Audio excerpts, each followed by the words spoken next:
नमस्कार दोस्तों, आज हम आपके साथ एक और भयानक केस पर नजर डालने जा रहे हैं। साल था 1947।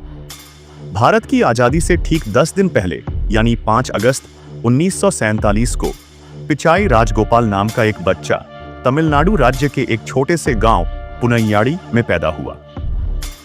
राजगोपाल का जन्म एक बेहद गरीब परिवार में हुआ था। उसके पिता प्याज उगाते थे और मां एक साधारण गृहिणी थी। धीरे धीरे राजगोपाल बड़ा हुआ और उस उम्र तक पहुंचा जहां इंसान अपने भविष्य के बारे में सोचने लगता है। लेकिन उसने अपने पिता को हमेशा बस प्याज उगाते और बेचते हुए ही देखा। उसे जल्दी समझ आ गया था कि इतनी जमीन और इतनी आमदनी से वह जिंदगी में बड़ा कुछ नहीं कर पाएगा। असल में बचपन से ही राजगोपाल के बड़े सपने थे। वो और बच्चों से कुछ अलग था, इसीलिए उसने पढ़ाई बीच में ही छोड़ दी और थोड़ी सी शिक्षा के साथ गांव छोड़कर बड़े शहर चेन्नई चला गया, जिसे उस समय मद्रास कहा जाता था।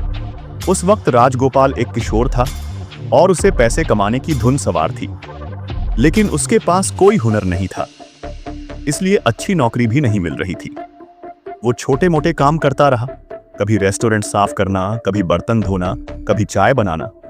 लेकिन साल 1968 तक राजगोपाल ने थोड़ा बहुत पैसा बचा लिया और चेन्नई के केट के नगर इलाके में एक छोटी सी किराने की दुकान खोल ली। उसका नाम रखा मुरुगन स्टोर, अपने आराध्य देव मुरुगन के नाम पर। स्टोर का स्लोगन था क्वालिटी, हाई क्वालिटी। उसी साल उसने शादी भी कर ली, वली अम्मल नाम की महिला से।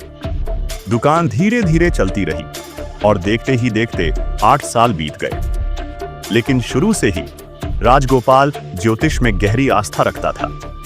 कई बड़े फैसले वो ज्योतिषियों की सलाह से लेता था। एक दिन एक ज्योतिषी उसकी दुकान पर आया और बोला, ये किराना दुकान तुम्हारे लिए सही नहीं है, इसमें ज्यादा सफलता नहीं मिलेगी, तुम्हें आग से जुड़ा हुआ बिजनेस करना चाहिए। राजगोपाल सोच में पड़ गया और अलग अलग बिजनेस आइडिया तलाशने लगा। तभी एक ग्राहक दुकान पर आया और बोला, मैं भूखा हूं, लेकिन यहां से 5 किलोमीटर दूर तक खाने को कुछ नहीं मिलेगा। बस यहीं से राजगोपाल के दिमाग में एक आइडिया आया, क्यों ना यहां एक ऐसा रेस्टोरेंट खोला जाए जहां मध्यम वर्गीय परिवारों को साफ सुथरा और सस्ता खाना मिले। उसने नाम रखा सरवणा भवन। 14 दिसंबर 1991 को उसने अपनी दुकान बेच दी और उसी जगह पहला रेस्टोरेंट खोल दिया। रेस्टोरेंट में घर जैसा बना इडली, डोसा, वड़ा, सांभर जैसे दक्षिण भारतीय व्यंजन बेहद कम दाम में मिलने लगे। लेकिन उस दौर में लोग ज्यादातर घर का ही खाना पसंद करते थे, बाहर खाने का चलन कम था। फिर भी राजगोपाल ने जोखिम लिया, गुणवत्ता बनाए रखी, नारियल तेल, ताजी सब्जियां और बेहतरीन मसाले इस्तेमाल किए। हालांकि शुरुआत में उसे 10,000 रुपए का घाटा हुआ, जो उस समय के हिसाब से बहुत बड़ी रकम थी। लेकिन उसने हार नहीं मानी। धीरे धीरे लोग सरवणा भवन आने लगे और यह नाम पूरे चेन्नई में मशहूर हो गया। फिर कई शाखाएं खुली और देखते ही देखते यह एक कल्चर बन गया कि परिवार बाहर निकले तो सरवणा भवन जरूर जाए। कुछ ही सालों में राजगोपाल डोसा किंग कहलाने लगा। स्टाफ को अच्छी तनख्वाह दी, बच्चों की शिक्षा, हेल्थ इंश्योरेंस सबका इंतजाम किया। इस वजह से सब उसे अन्ना की यानी बड़ा भाई कहकर बुलाने लगे।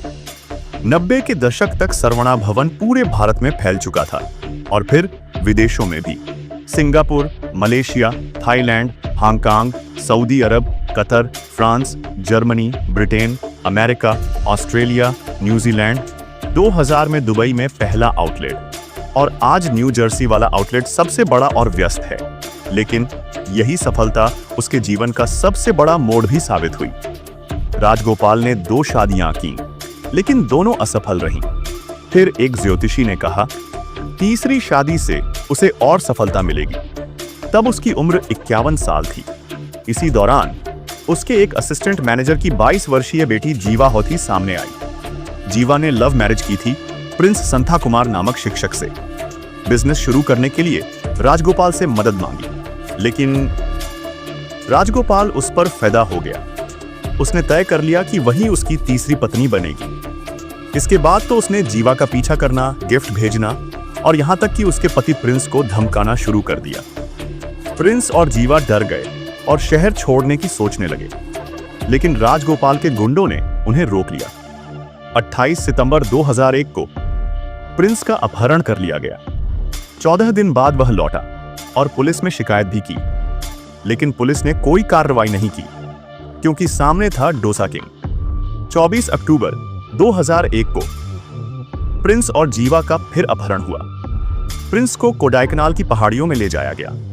31 अक्टूबर को जंगल में एक लाश मिली, वो थी प्रिंस संथा कुमार की।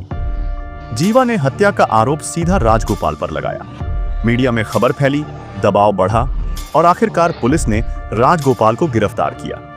2004 में सेशंस कोर्ट ने उसे 10 साल की सजा सुनाई, लेकिन हाई कोर्ट ने 2009 में इसे बढ़ाकर आजीवन कारावास कर दिया। फिर भी राजगोपाल ने स्वास्थ्य कारणों से बार बार जमानत ले ली। लगभग 18 साल तक वह जेल से बाहर ही रहा। आखिरकार 2019 में सुप्रीम कोर्ट ने भी उसकी उम्र कैद बरकरार रखी, लेकिन 9 जुलाई 2019 को जब उसे जेल भेजा गया, सिर्फ 9 दिन बाद 18 जुलाई को उसे दिल का दौरा पड़ा और वहीं उसकी मौत हो गई। एक ऐसा शख्स जिसने कानून की कमजोरियों का फायदा उठाकर लगभग पूरी उम्र जेल से बाहर गुजार दी, आखिरकार असली सजा भुगते बिना ही चला गया। जीवा होती ने कहा, मैंने उसे उम्र कैद दिलाने के लिए बहुत संघर्ष किया, लेकिन वो बिना सजा पूरी किए ही मर गया। मेरे लिए ये घाव हमेशा घाव ही रहेगा। आज जीवा हॉथी एक नए शहर में रहती हैं। वहां उन्होंने एक टेलरिंग शॉप खोली और अब शादी के कपड़े डिजाइन करके अपना जीवन चला रही है। तो दोस्तों, ये था प्रिंस संथा मर्डर केस। अगर आपको हमारी मेहनत पसंद आई हो तो वीडियो को लाइक और शेयर करें, और अगर आपने चैनल सब्सक्राइब नहीं किया है तो अभी कर लें। धन्यवाद।